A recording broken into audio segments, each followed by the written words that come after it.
Chapter 20. The Way It Often Happens. Anne rose betimes the next morning and blithely greeted the fresh day, when the banners of the sunrise were shaken triumphantly across the pearly skies. Green Gables lay in a pool of sunshine, flecked with the dancing shadows of poplar and willow. Beyond the lane was Mr. Harrison's wheat field, a great wind-rippled expanse of pale gold. The world was so beautiful that Anne spent 10 blissful minutes hanging idly over the garden gate, drinking the loveliness in. After breakfast, Marilla made ready for her journey. Dora was to go with her, having been long promised this treat. "Now, Davy, you try to be a good boy and don't bother Anne," she straightly charged him. "If you are good, I'll bring you a striped candy cane from town." For alas, Marilla had stooped to the evil habit of bribing people to be good. "I won't be bad on purpose, but supposing I'm bad accidentally?" Davy wanted to know. "You'll have to guard against accidents," admonished Marilla. "And if Mr. Shearer comes today, get a nice roast and some steak. If he doesn't, you'll have to kill a fowl for dinner tomorrow." Anne nodded.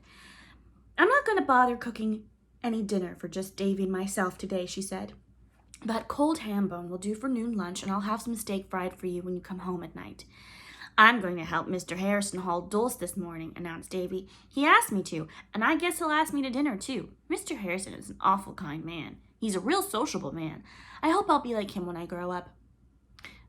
I mean, behave like him. I don't want to look like him. But I guess there's no danger, for Mrs. Lynde says I'm a very handsome child. Do you suppose it'll last, Anne? I want to know." "I dare say it will," said Anne gravely. "You are a handsome boy, Davy." Marilla looked volumes of disapproval. "But you must live up to it and be just as nice and gentlemanly as you look to be. And you told Minnie May Barry the other day, when you found her crying because someone said she was ugly, that if she was nice and kind and loving, people wouldn't mind her looks," said Davy discontentedly. "Seems to me you can't get out of being good in this world for some reason or another. You just have to behave." "Don't you want to be good?" asked Marilla, who had learned a great deal but had not yet learned the futility of asking such questions. "Yes, I want to be good, but not too good," said Davy cautiously. "You don't have to be very good to be a Sunday school superintendent. Mr. Bell's that, and he's a real bad man." "Indeed he's not," said Marilla indignantly. "He is. He said he is himself," asseverated Davy. "He said it when he prayed in Sunday school last Sunday. He said he was a vile worm and a miserable sinner and guilty of the blackest iniquity. What did he do that was so bad, Marilla? Did he kill anybody or steal the collection cents? I want to know." Fortunately, Mrs. Lynde came driving up the lane at this moment, and Marilla made off, feeling that she'd escaped from the snare of the fowler, and wishing devoutly that Mr. Bell were not quite so highly figurative in his public petitions, especially in the hearing of small boys who were always wanting to know. Anne, left alone in her glory, worked with a will. The floor was swept, the beds made, the hens fed, the muslin dress washed and hung out on the line. Then Anne prepared for the transfer of feathers. She mounted to the garret and donned the first old dress that came to hand, a navy blue cashmere she had worn at 14. It was decidedly on the short side, and as skimpy as the notable wincey Anne had worn upon the occasion of her debut at Green Gables, but at least it would not be materially injured by down and feathers.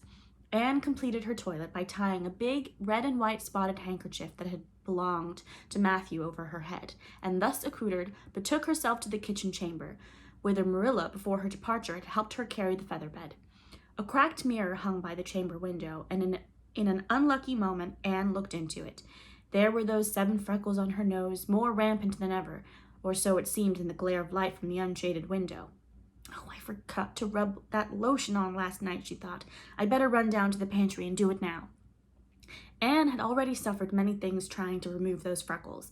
On one occasion, the entire skin had peeled off her nose, but the freckles remained. A few days previously, she had found a recipe for a freckle lotion in a magazine, and as the ingredients were within her reach, she straightway compounded it, much to the disgust of Marilla, who thought that if Providence had placed freckles on your nose, it was your bounden duty to leave them there. Anne scurried down to the pantry, which, always dim from the big willow growing close to the window, was now almost dark by reason of the shade drawn to exclude flies. Anne caught the bottle containing the lotion from the shelf and copiously anointed her nose therewith by means of a little sponge sacred to the purpose. This important duty done, she returned to her work. Anyone who's ever shifted feathers from one tick to another will not need to be told that when Anne finished she was a sight to behold. Her dress was white with down and fluff, and her front hair, escaping from under the handkerchief, was adorned with a veritable halo of feathers. At this auspicious moment, a knock sounded at the kitchen door. Oh, that must be Mr. Shearer, thought Anne. I'm in a dreadful mess, but I'll have to run down as I am, for he's always in a hurry. Down flew Anne to the kitchen door. If ever a charitable floor did open to swallow up a miserable befeathered damsel, the Green Gables porch floor should promptly have engulfed Anne at that moment. On the doorstep were standing Priscilla Grant, golden and fair in silk attire, a short, stout, gray-haired lady in a tweed suit, and another lady, tall, stately, wonderfully gowned, with a beautiful, high-bred face and large black-lashed violet eyes, whom Anne instinctively felt, as she would have said in her earlier days, to be Mrs. Charlotte E. Morgan. In the dismay of the moment, one thought stood out from the confusion of Anne's mind, and she grasped at it as at the proverbial straw. All Mrs. Morgan's heroines were noted for rising to the occasion. No matter what their troubles were, they invariably rose to the occasion and showed their superiority over all ills of time, space, and quantity. Anne therefore felt it was her duty to rise to the occasion, and she did it, so perfectly that Priscilla afterward declared she never admired Anne Shirley more than at that moment. No matter what her outraged feelings were, she did not show them. She greeted Priscilla and was introduced to her companions as calmly and composedly as if she had been arrayed in purple and fine linen. To be sure, it was somewhat of a shock to find that the lady she had instinctively felt to be Mrs. Morgan was not Mrs. Morgan at all, but an unknown Mrs. Pendexter, while the stout little gray-haired woman was Mrs. Morgan. But in the greater shock, the lesser lost its power.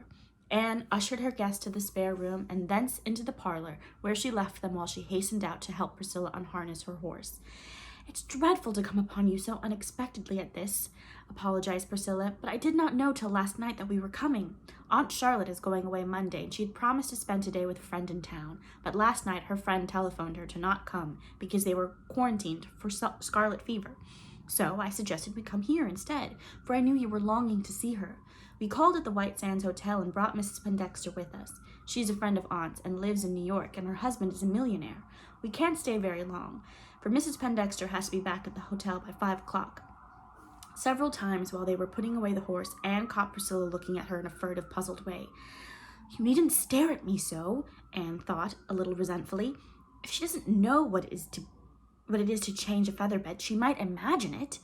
When Priscilla had gone to the parlor, and before Anne could escape upstairs, Diana walked into the kitchen. Anne caught her astonished friend by the arm.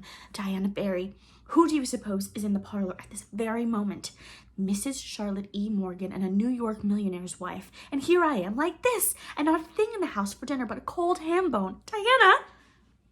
By this time, Anne had become aware that Diana was staring at her in precisely the same bewildered fashion as Priscilla had done. It was really too much. Oh, Diana, don't look at me so, she implored. You, at least, must know that the neatest person in the world couldn't empty feathers from one tick into another and remain neat in the process.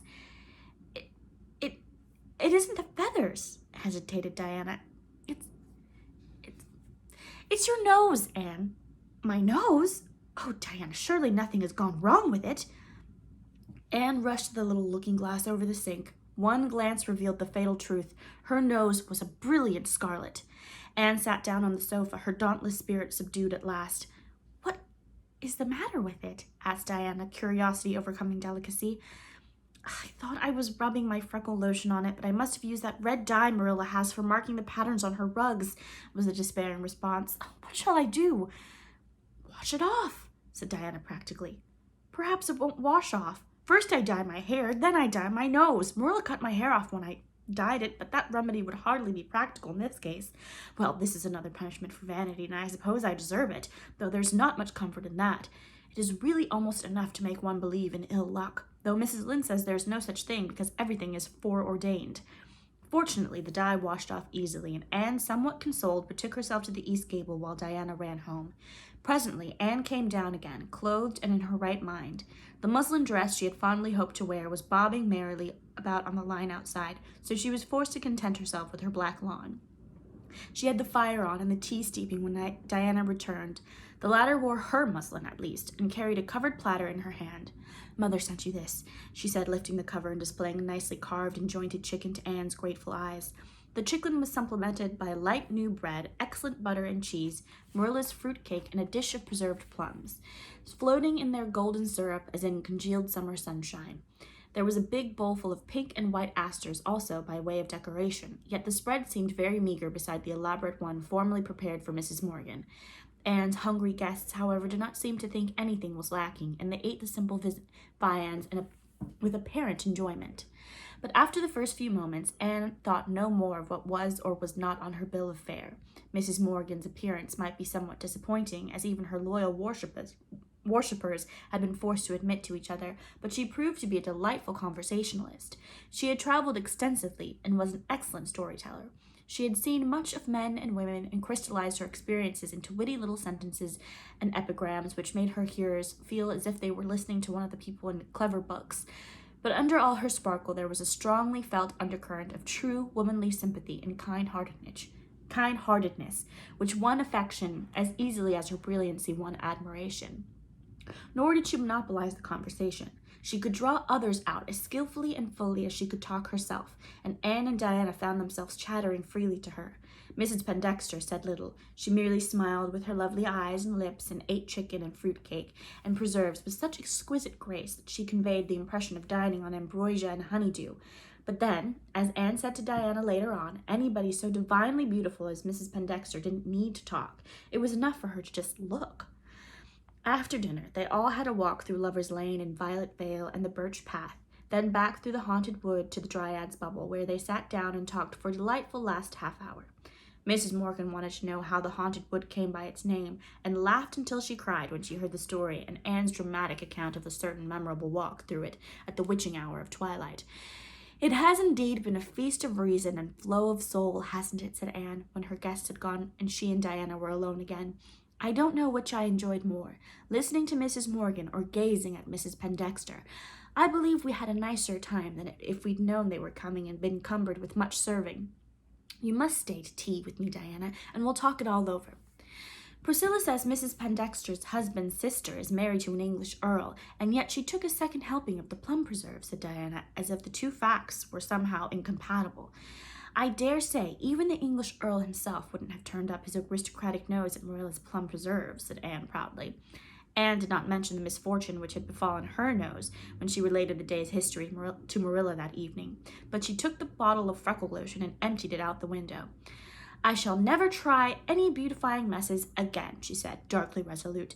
"They may do for careful, deliberate people, but for anyone so hopelessly given over to making mistakes as I seem to be, it's tempting fate to meddle with them."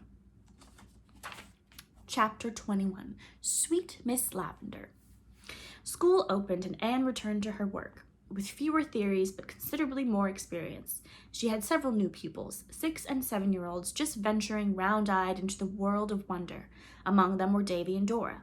Davy sat with Milty Boulter, who had been going to school for a year and was therefore quite a man of the world.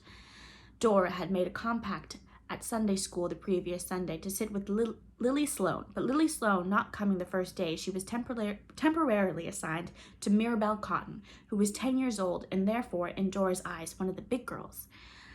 "I think school is great fun," Davy told Marilla when he got home that night. "You said I'd find it hard to sit still, and I did. You mostly do tell the truth, I notice, but you can wriggle your legs about under the desk, and that helps a lot. It's splendid to have so many boys to play with. I sit with Milty Boulter, and he's fine. He's longer than me, but I'm wider. It's nicer to sit in the back seats, but you can't sit there till your legs grow long enough to touch the floor.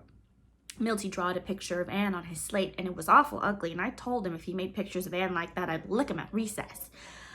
I thought first I'd draw one of him, and put horns and a tail on it, but I was afraid it would hurt his feelings, and Anne says you should never hurt anyone's feelings. It seems it's dreadful to have your feelings hurt. It's better to knock a boy down than hurt his feelings if you must do something. Milty said he wasn't scared of me, but he'd just as soon call it somebody else to oblige me, so he rubbed out Anne's name and printed Barbara Shaw's under it. Milty doesn't like Barbara because she calls him a sweet little boy, and once she patted him on his head."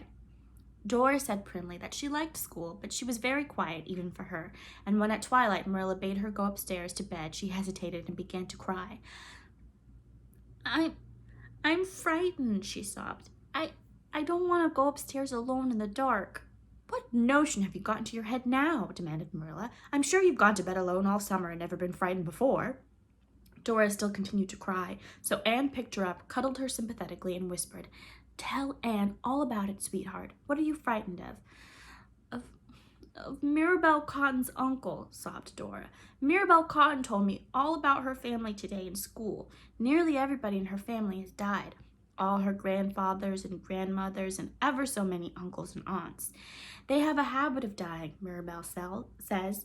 Mirabel's awful proud of having so many dead relations, and she told me what they all died of, and what they said, and how they looked in their coffins. And Mirabel says one of her uncles was seen walking around the house after he was buried.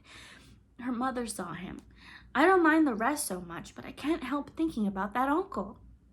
Anne went upstairs with Dora and sat by her until she fell asleep.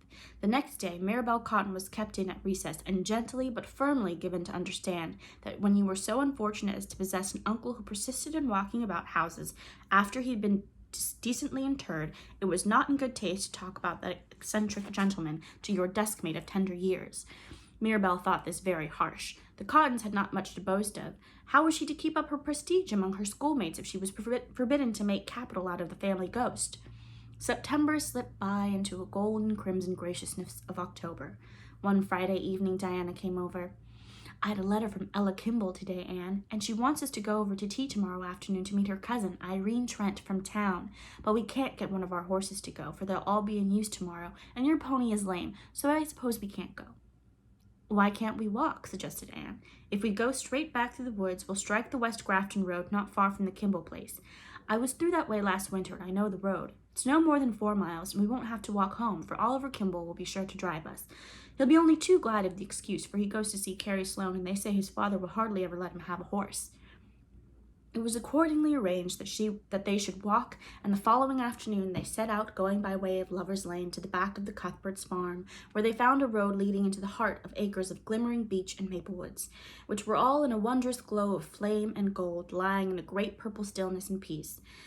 It's as if the year were kneeling to pray in a vast cathedral full of mellow, stained light, isn't it? Said Anne dreamily. It doesn't seem right to hurry through it, does it? It seems irreverent, like running in a church. We must hurry, though, said Diana, glancing at her watch. We've left ourselves little enough time as it is. Well, I'll walk fast, but don't ask me to talk, said Anne, quickening her pace. I just want to drink the day's loveliness in. I feel as if she were holding it out to my lips like a cup of airy wine, and I'll take a sip at every step. Perhaps it was because she was so absorbed in drinking it in that Anne took the left turning when they came to a fork in the road. She should have taken the right, but ever afterward she counted it the most fortunate mistake of her life.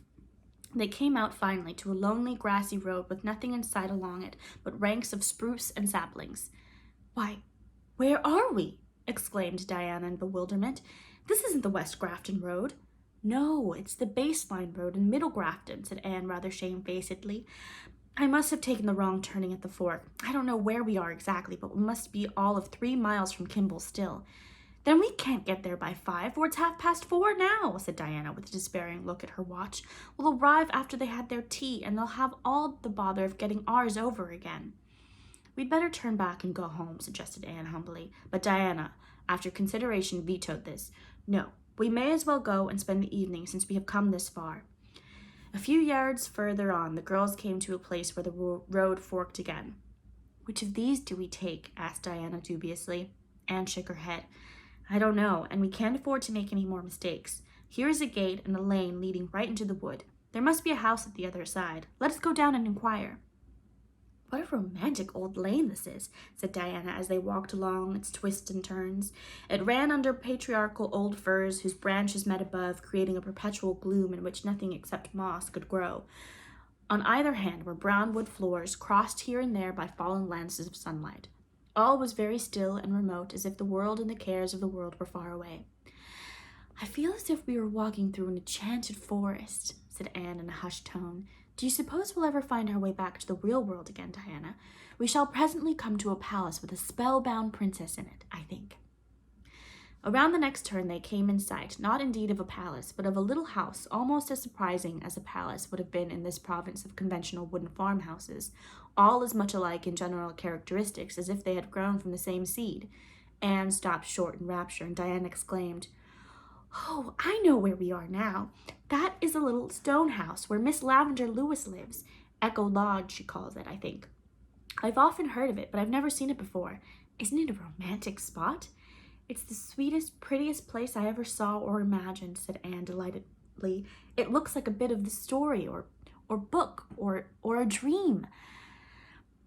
The house was a low-eaved structure built of undressed blocks of Red Island sandstone, with a little peaked roof out of which peered two dormer windows with quaint wooden hoods over them and two great chimneys.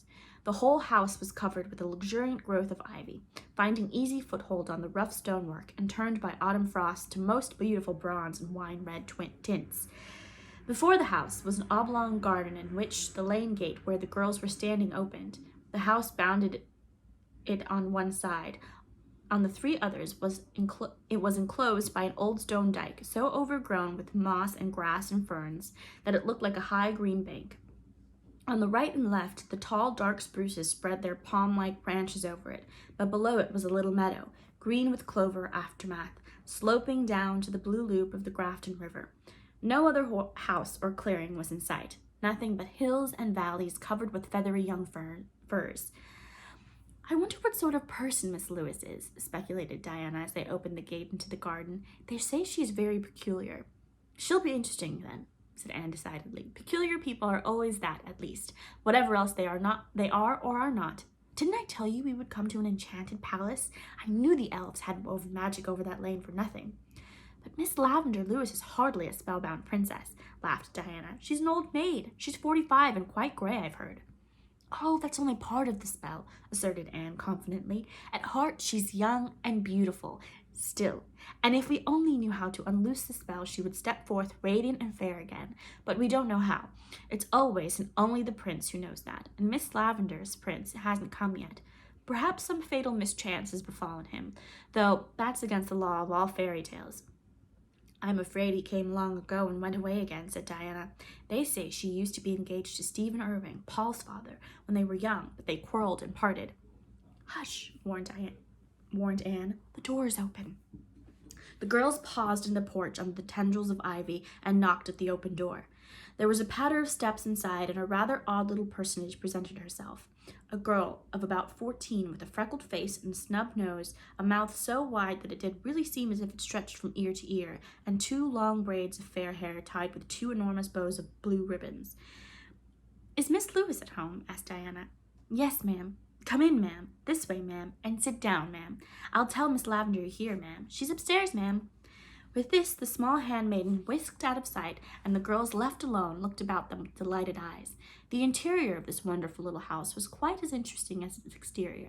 The room had a low ceiling and two square, small paned windows, curtained with muslin frills. All the furnishings were old-fashioned, but so well and daintily kept that the effect was delicious.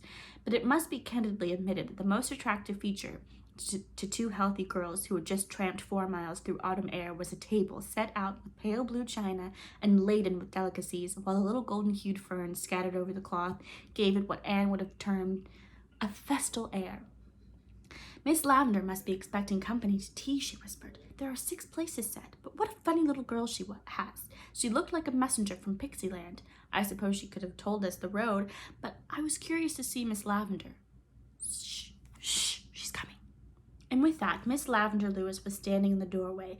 The girls were so surprised that they forgot good manners and simply stared. They had unconsciously been expecting to see the usual type of elderly spinster, as known to their experience, a rather angular personage with prim gray hair and spectacles. Nothing more unlike Miss Lavender could possibly be imagined. She was a little lady with snow-white hair, beautifully wavy and thick, and carefully arranged in becoming puffs and coils. Beneath it was an almost girlish face, pink-cheeked and sweet-lipped, with big soft brown eyes and dimples. Actually dimples. She wore a very dainty gown of cream muslin with pale-hued roses on it, a gown which would have seemed ridiculously juvenile on most women of her age, but which suited Miss Lavender so perfectly that you never thought about it at all. Charlotta the Fourth says that you wish to see me, she said, in a voice that matched her appearance. We wanted to ask the right road to West Grafton, said Diana.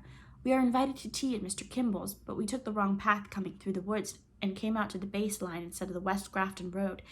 Do we take the right or left turning at your gate? The left, said Miss Lavender with a hesitating glance at her tea table. Then she exclaimed, as if in a sudden little burst of resolution, But won't you stay and have tea with me? Please do. Mr. Kimball's will have tea over before you get there. and Charlotta the Fourth and I will be so glad to have you." Dinah looked mute inquiry at Anne. "We'd like to stay," said Anne promptly, for that she had made up her mind that she wanted to know more of this surprising Miss Lavendar. "If it won't inconvenience you. But you are expecting other guests, aren't you?" Miss Lavendar looked at her table again and blushed. "I know you'll think me dreadfully foolish," she said. "I am foolish, and I'm ashamed of it when I'm found out, but never unless I am found out. I'm not expecting anybody. I was just pretending I was. You see, I was so lonely. I love company, that is, the right kind of company, but so few people ever come here because it's so far out of the way. Charlotta the Fourth was lonely too, so I just pretended I was going to have a tea party. I cooked for it and decorated the table for it and set it with my mother's wedding china, and I dressed up for it." Dinah secretly thought Miss Lavendar quite as peculiar as report had pictured her. The idea of a woman of 45 playing at having a tea party just as if she were a little girl, but Anne of the shining eyes exclaimed joyfully, "Oh, do you imagine things too?" That too revealed a kindred spirit to Miss Lavendar. "Yes, I do," she confessed boldly. "Of course it's silly in anybody as old as I am, but what is the use of being an independent old maid if you can't be silly when you want to, and when it doesn't hurt anybody? A person must have some compensations. I don't believe I could live at times if I didn't pretend things. I'm not often caught at it, though, and Charlotta of the Fourth never tells, but I'm glad to be caught today, for you have really come, and I have tea all ready for you. Will you go up to the spare room and take off your hats? It's the white door at the head of the stairs. I must run out to the kitchen and see that Charlotta the Fourth isn't letting the tea boil. Charlotta the Fourth is a very good girl, but she will let the tea boil." Miss Lavendar tripped off to the kitchen on hospitable thoughts intent, and the girls found their way up to the spare room, an apartment as white as its door, lighted by the ivy-hung dormer window, and looking, as Anne said, like the place where happy dreams grew. "This is quite an adventure, isn't it?" said Diana. "And isn't Miss Lavendar sweet, if she is a little odd? She doesn't look a bit like an old maid." "She looks just as music sounds, I think," answered Anne. When they went down, Miss Lavendar was carrying in the teapot, and behind her, looking vastly pleased, was Charlotta the Fourth, with a plate of hot biscuits. "Now, you must tell me your names," said Miss Lavendar. "I'm so glad you are young girls. I love young girls. It's so easy to pretend I'm a girl myself when I'm with them. I do hate," with a little grimace, "to believe I'm old. Now, who are you? Just for convenience sake." "Diana Barry and Anne Shirley. May I pretend that I've known you for 100 years and call you Anne and Diana right away?" "You may," the girls said both together. "Then, just let's sit comfortably down and eat everything," said Miss Lavendar happily. "Charlotta, you sit at the foot of and help the chicken. It is so fortunate that I have made the sponge cake and donuts. Of course, it was foolish to do it for imaginary guests." "I know, Charlotta the Fourth thought so. Didn't you, Charlotta? But you see how well it has turned out. Of course, they wouldn't have been wasted, for Charlotta the Fourth and I could have eaten them through time, but sponge cake is not a thing that improves with time." That was a merry and memorable meal, and when it was over, they all went out to the garden, lying in the glamour of sunset. "I do think you have the loveliest place here," said Diana, looking round her admiringly. "Why do you call it Echo Lodge?" asked Anne. "Charlotta," said Miss Lavendar, "go into the house and bring out the little tin horn that is hanging over the clock shelf." Charlotta the Fourth skipped off and returned with the horn. "Blow it, Charlotta," commanded Miss Lavendar. Charlotta accordingly blew a rather raucous, strident blast. There was a moment's stillness, and then from the woods over the river came a multitude of fairy echoes, sweet, elusive, silvery, as if all the horns of Elfland were blowing against the sunset. Anne and Diana exclaimed in delight. "Now laugh, Charlotta, loudly." Charlotta, who would probably have obeyed if Miss Lavendar had told her to stand on her head, climbed upon the stone bench and laughed loud and heartily. Back came the echoes of it, as if a host of pixie people were mimicking her laughter in the purple woodlands and along the fir-fringed points. "People always admire my echoes very much," said Miss Lavendar, as if the echoes were her personal property. "I love them myself. They are very good company, with a little pretending. On calm evenings, Charlotta the Fourth and I often sit out here and amuse ourselves with them. Charlotta, take back the horn and hang it carefully in its place." "Why do you call her Charlotta the Fourth?" asked Diana, who was bursting with curiosity on this point. "Just to keep her from getting mixed up with the other Charlottas in my thoughts," said Miss Lavendar seriously. "They all look so much alike, there's no telling them apart. Her name isn't really Charlotta at all. It is, let me see. What is it? I think it's Leonora. Yes, it is Leonora. You see, it is the way. It is this way. When Mother died 10 years ago, I couldn't stay here alone, and I couldn't afford to pay the wages of a grown-up girl. So I got little Charlotta Bowman to come and stay with me for board and clothes. Her name really was Charlotta. She was Charlotte the first. She was 13. She stayed with me till she was 16, and then she went away to Boston because she could do better there. Her sister came to stay with me then. Her name was Julietta. Mrs. Bauman had a weakness for fancy names, I think, but she looked so like Charlotta that I kept calling her that all the time, and she didn't mind. So I just gave up trying to remember her right name. She was Charlotta the Second, and when she went away, Evelina came, and she was Charlotta the Third. Now I have Charlotta the Fourth, but when she is 16, she's 14 now. She will want to go to Boston too, and what I shall do then, I really do not know. Charlotta the Fourth is the last of the Bowman girls, and the best. The other Charlottas always let me see that they thought it silly of me to pretend things, but Charlotta the Fourth never does, no matter what she may really think. I don't care what people think about me if they don't let me see it. Well, said Diana, looking regretfully at the setting sun, I suppose we must go if we want to get to Mr. Kimball's before dark. We've had a lovely time, Miss Lewis. Won't you come see me again? Pleaded Miss Lavendar. Tall Anne put her arm around the little lady. Indeed we shall, she promised. Now that we've discovered you, we'll wear out our welcome coming to see you. Yes, we must go. We must tear ourselves away, as Paul Irving says every time he comes to Green Gables. Paul Irving? There was a subtle change in Miss Lavendar's voice. Who was he? I don't think there was anybody of that name. I didn't think there was anybody of that name in Avonlea. Anne felt vexed at her own heedlessness. She'd forgotten about Miss Lavendar's old romance when Paul's name slipped out. He is a little pupil of mine, she explained slowly. He came from Boston last year to live with his grandmother, Mrs. Irving of the Shore Road. Is he Stephen Irving's son? Miss Lavendar asked, bending over her namesake's border so that her face was hidden. Yes. I'm going to give you girls a bunch of lavender apiece, said Miss Lavendar brightly, as if she had not heard the answer to her question. It's very sweet, don't you think? Mother always loved it. She planted these borders long ago. Father named me Lavender because he was so fond of it. The very first time he saw Mother was when he visited her home in East Grafton with her brother. He fell in love with her at first sight, and they put him in the spare room bed to sleep, and the sheets were scented with lavender, and he lay awake all night and thought of her. He always loved the scent of lavender after that, and that was why he gave me the name. Don't forget to come back soon, girls dear. We'll be looking for you, Charlotta the Fourth and I. She opened the gate under the firs for them to pass through. She looked suddenly old and tired. The glow and radiance had faded from her face. Her parting smile was as sweet with ineradicable youth as ever. But when the girls looked back from the first curve in the lane, they saw her sitting in the old stone bench under the silver poplar in the middle of the garden, with her head leaning wearily on her hand. She does look lonely, said Diana softly. We must come often to see her. I think her parents gave her the only right and fitting name that could possibly be given to her, said Anne. If they had been so blind as to name her Elizabeth or Nellie or Muriel, she must have been called Lavender just the same, I think. It's so suggestive of sweetness and old-fashioned graces and silk attire. Now my name just smacks of bread and butter, patchwork and chores. Oh, I don't think so, said Diana. Anne seems to me real stately and like a queen, but I'd like Karen Hoppuch if it happened to be your name. I think people make their names nice or ugly just by what they are themselves. I can't bear Josie or Gertie for names now, but before I knew the Pye girls, I thought them real pretty. That's a lovely idea, Diana, said Anne enthusiastically. Living so that you beautify your name, even if it wasn't beautiful to begin with.